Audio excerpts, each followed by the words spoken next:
What if I told you there was a way to reboot your entire reality? Not just change your thinking, but completely overhaul how you exist. Well, that's the core idea behind a cinematic blueprint called the Genesis Protocol 2.0. And it's not just a set of beliefs, it's presented as a genuine technology of presence. So let's dive in and see what this is all about. Right out of the gate, the protocol makes one thing crystal clear. This isn't about running some new program or installing a mental algorithm. No, as this says, we are here to witness a transfiguration, a total radical change of our very being, our form, our substance. We're talking about a fundamental transformation from the inside out. At the very heart of this entire protocol is a concept called NCR, which stands for New Creation Rendering. And what is that? Well, think of it as divinity becoming biology. It's the idea of God's spirit literally manifesting as human physiology. This isn't just a spiritual concept, it's meant to be a tangible physical reality. That's the endgame here. Okay, so before you can build something new, right, you have to understand what's not working with the old system.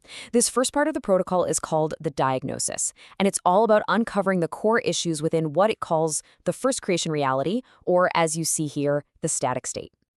Now, this is fascinating. The protocol does this deep linguistic audit, starting with the word believer. It suggests we've been caught in a be-lie paradigm, living in a state of separation, always hoping for something that we can't see yet. The big shift it proposes is moving from being a believer to becoming a knower, someone who isn't hoping for a future reality, but is actively witnessing and living the life that is present right now. And it doesn't stop there. It does the same thing with the word blessing. The protocol challenges the old ideas, suggesting it kind of implies that we have to be less to receive something, that we're coming from a place of lack. This is a huge contrast to the idea of a sovereign witness who operates from a state of total fullness and abundance, not neediness. All right, so we've diagnosed the problem, this static state. So what's the solution? Well, this is where it gets really powerful. The next section introduces the core intervention, something called the divine transfusion, which is the absolute key to moving out of that static reality and into a living, dynamic one. I love this analogy because it just nails the shift in being.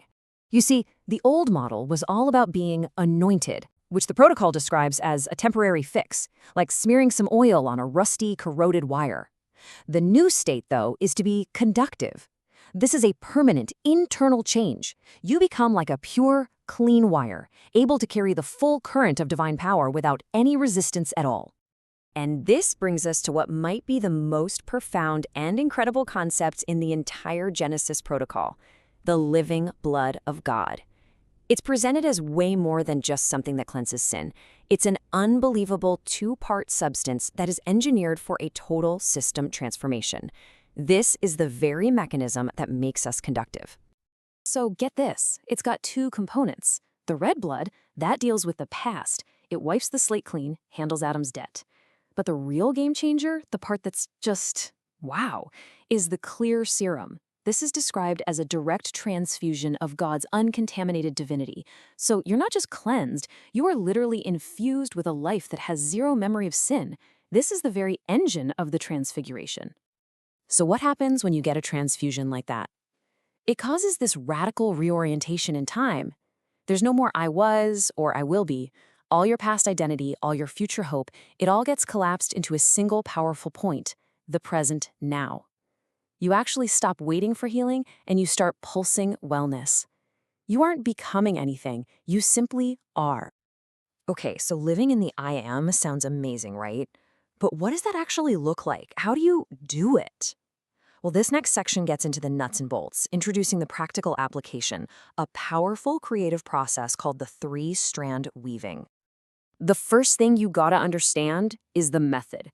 This isn't about casting things or trying to force an outcome. It's about becoming a conductor and letting things flow from you.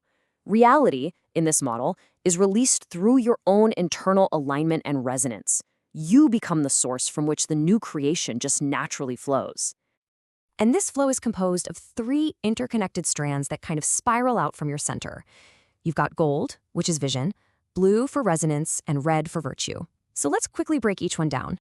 First up is the gold strand. This is the mind portal. Now, this isn't about you trying to conjure up a vision or imagine something into existence. It's about your mind becoming a receiver for the divine blueprint, the mind of Christ itself. You're not creating the vision, you're being imprinted with a divine knowing, a crystal clear picture of what is true now. So once you have that silent golden blueprint in your mind, we move to the heart with the blue strand. This is where that vision gets turned into a resonant frequency, a vibration of truth that starts to emanate from your very core. It's a sound that ripples out into the physical world, causing reality to align with it. And finally, the red strand is what makes it all physical. This is where spirituality becomes physiology. It's called biofrequency restoration, and you can see how it links right back to that incredible clear serum. The divine life literally merges with human biology to render things like health and vitality right here in our mortal flesh. So after all this, the diagnosis, the transfusion, the weaving, what does your life actually look and sound like? Well, this final section reveals the outcome. It's about a complete transformation of how you live and speak. It's about literally wearing this new reality like a living garment. Here's another one of those huge mind shifts. The old way used words like a scalpel, always trying to cut away and fix what was wrong with us. But the new way, it uses words as an impartation. They aren't meant to correct your flaws anymore. They're meant to clothe you in divine nature. You stop trying to fix the old self and you just get dressed in the new one.